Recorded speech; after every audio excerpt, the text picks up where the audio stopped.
السلام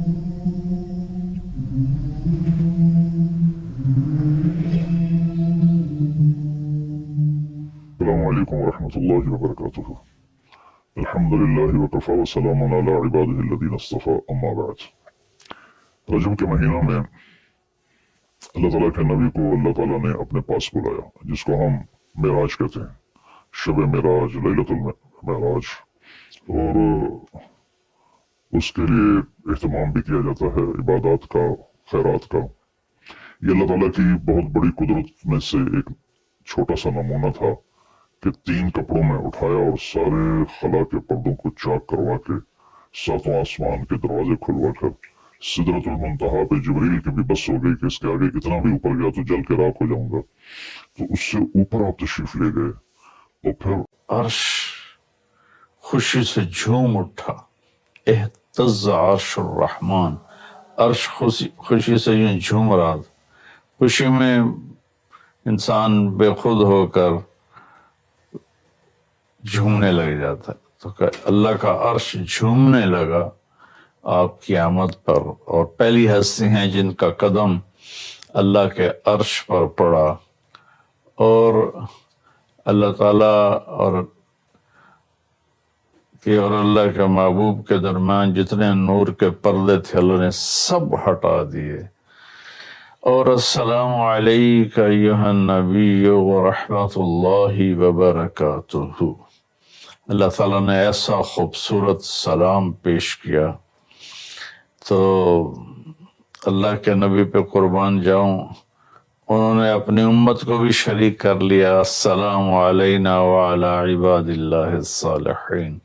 یا اللہ ہمارے اوپر بھی سلام ہو آپ کا، اور جو میری امت کے نیک لوگ ہیں ان پر بھی آپ کا سلام ہو، آپ کی رحمت ہو۔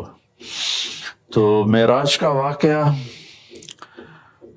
اسباب کے خلاف ایک انتہائی عجب اللہ کی قدرت ہے، اور اس میں ایک چھوٹی سی بات عرض کروں کہ جب آدمی پس جاتا ہے نا اور کہتا ہے متی نصر اللہ، یا اللہ تیری مدد کہاں ہے، تو پھر اللہ کی طرف سے جواب آتا ہے الا ان نصر اللہ قریب، بے شک میری مدد قریب ہے، آ رہی ہے۔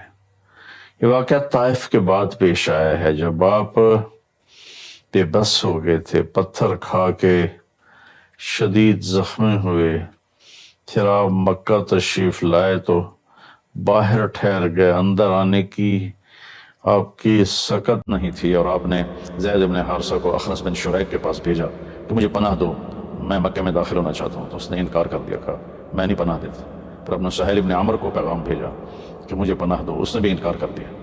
پھر ایک اور عرب کے سردار تھے، ان کو پیغام بھیجا، قال بن صفوان بن امیہ کو پیغام بھیجا کہ مجھے پناہ دو، تو انہوں نے بھی انکار کر دیا۔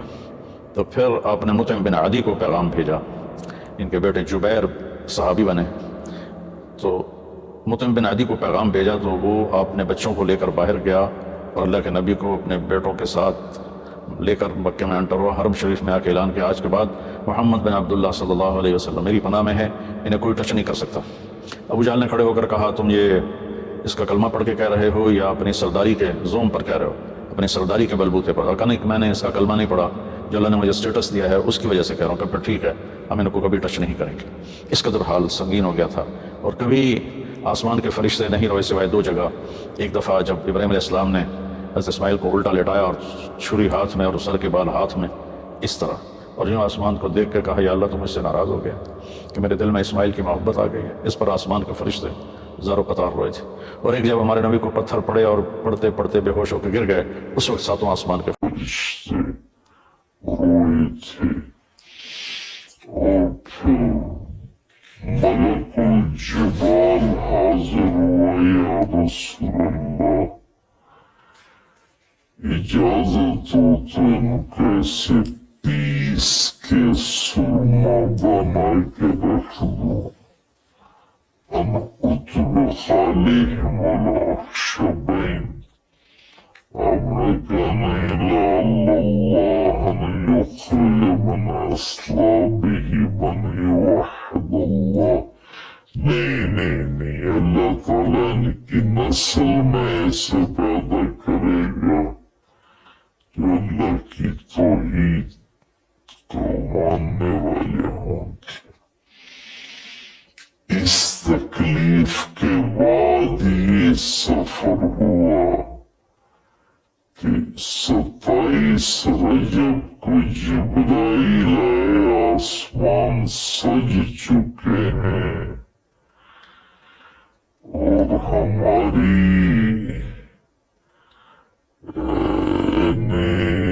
زبان میں یا ہمارے رواج میں کہ یا رسول اللہ استقبال کے لیے قطاریں لگ گئی ہیں. آپ ان کو لے کر گئے. آپ ام ہانی رضی اللہ عنہ حضرت علی رضی اللہ عنہ کے گھر میں تھی. گھر میں تھے آپ تو وہاں سے حکیم میں لے گئے. آپ کا سینہ چاک کیا. دوسرے فرشتہ وہ پانی لایا زمزم کا. اس سے آپ کے سینے کو صاف کیا. پھر دل باہر نکالا. اس کو چیرا. اس سے صاف کیا. اور پھر دوبارہ دل کو رکھ دیا. سینے کو بند کر دیا. اب یہ سارا کچھ اپنے ہوش میں دیکھ رہے تھے. پھر وہاں سے براق پہ سوار ہوئے. براق گدھے سے بڑا قد خچر سے چھوٹا قد والا ایک جانور تھا جس پر آپ کو سوار کرایا گیا. اور وہ تھوڑا مستی کرنے لگا تو جبریل بولے تو یہ پتہ ہے تیرے اوپر کون سوار ہے. تو اس کے ساتھ ہی وہ ایک دم سر نیچے کر گیا. اور پھر وہاں سے پرواز کی بیت المقدس. اور وہاں آپ نے 2 نفل پڑے اور ان کو وہیں چھوڑ دیا. اس کو براق کو وہیں چھوڑ دیا. وہاں سے پھر سفر شروع ہوا اللہ کی طرف. اس سفر کو اللہ نے یوں بیان کیا سبحان الذی اسری بعبده لیلا من المسجد الحرام إلى المسجد الأقصى الذي باركنا حوله لنريه من آياتنا إنه هو السميع العليم. تو اس میں اہل علم کے لیے بڑا خوبصورت نقطہ میرے ذہن میں ہے کہ یہ قرآن کی پہلی صورت ہے جو سبحان مصدر سے شروع ہو رہی ہے. سبحان الذی. پھر اس کو آگے لے جا کر اللہ تعالیٰ نے مصدر کے بعد فعل ماضی ہوتا تو سبح للہ ما فی السماوات والارض کے ساتھ شروع کیا. تو مصدر آیا ماضی ہے. ماضی کے بعد مضارع ہوتا ہے. فیوچر ہوتا ہے. مستقبل ہوتا ہے. تو یسبح للہ ما فی السماوات وما فی الارض الملک القدوس العزیز الحکیم. تو اس کے بعد امر کا صیغہ ہوتا ہے تو سبح اسم ربک الاعلی الذی خلق فسوی. یہ قرآن کا اعجاز ہے، قرآن کی خوبصورتی ہے، قرآن کی بلاغت ہے. سبحان، سبح، یسبح، سبح. تو اللہ تعالیٰ نے پہلے اپنی پاکیزگی بیان کیا کہ جو کچھ کرنے والا ہوں میں سب کچھ کر سکتا ہوں، میرے لیے کوئی مشکل نہیں کہ میں اپنے بندے کو لے کر گیا. اللہ نے جانے سے پاک ہے، لیکن با کا اضافہ یہ بتاتا ہے کہ اللہ تعالیٰ کہہ رہے تھے یوں ہی سمجھو کہ میں اپنے بندے کو خود لے کر گیا اوپر. آپ جبریل کے کندھوں پر پروں پر سوار ہو کر نہیں گئے. آپ کا سفر الگ تھا، جبریل کا الگ تھا، یہاں تک کہ پہلے آسمان پر پہنچے تو دروازہ کھلا تو آدم علیہ السلام نے استقبال کیا، گلے لگایا.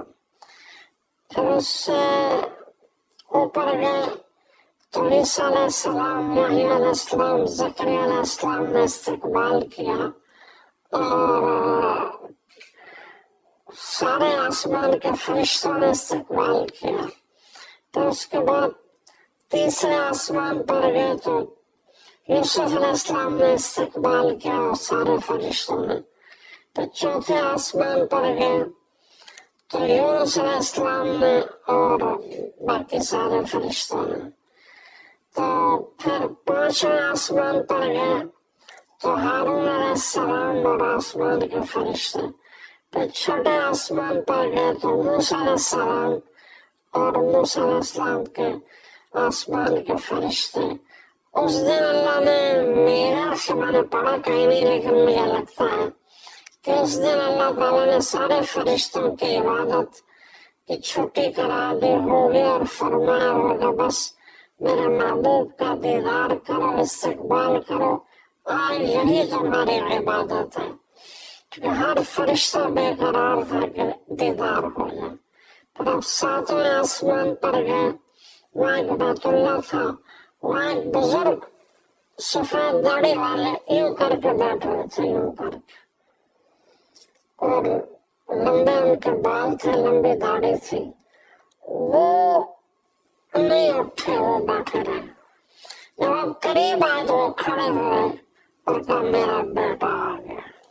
پہلے نبیوں نے کہا ہمارے بھائی آ گئے، ہمارے بھائی آ گئے، ہمارے نبی آ گئے. اس بزرگ نے کہا میرے بیٹے آ گئے، میرے بیٹے آ گئے. تو آپ نے جبریل سے پوچھا یہ کون بزرگ ہے؟ تو انہوں نے فرمایا آپ کے دادا ابراہیم علیہ السلام ہیں. اس میں اللہ نے ہمیں سبق دیا کہ بیٹا کتنے ہی عالی مقام پہ چلا جائے اس کے ذمہ ہے اپنے ماں باپ کا ادب کرے، ان کے پاؤں چھوئے، ان کے سامنے سر جھکا کے چلے. یہ ہواؤں میں اڑ جائے، عرش کو چیر کے اللہ تک پہنچ جائے، پھر بھی باپ کے آگے، ماں کے آگے سر جھکانا ہے. اور یہ سبق عملاً اللہ نے امت کو سکھایا، پہنچایا کہ اللہ تو جانتے تھے کہ یہ امت اپنے والدین کی کتنی نافرمان ہوگی اور کتنے ماں باپ ہوں گے جو چھپ چھپ کے روئیں گے، کتنی مائیں ہوں گی جو دوپٹے کے پلوں میں اپنے آنسو چھپا لیں گی اپنی اولاد کی نافرمانی کی وجہ سے، بدتمیزی کی وجہ سے.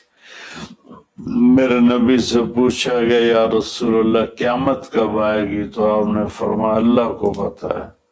کیا کوئی نشانی فرما دیں، ارشاد فرما دیں کہ جب مائیں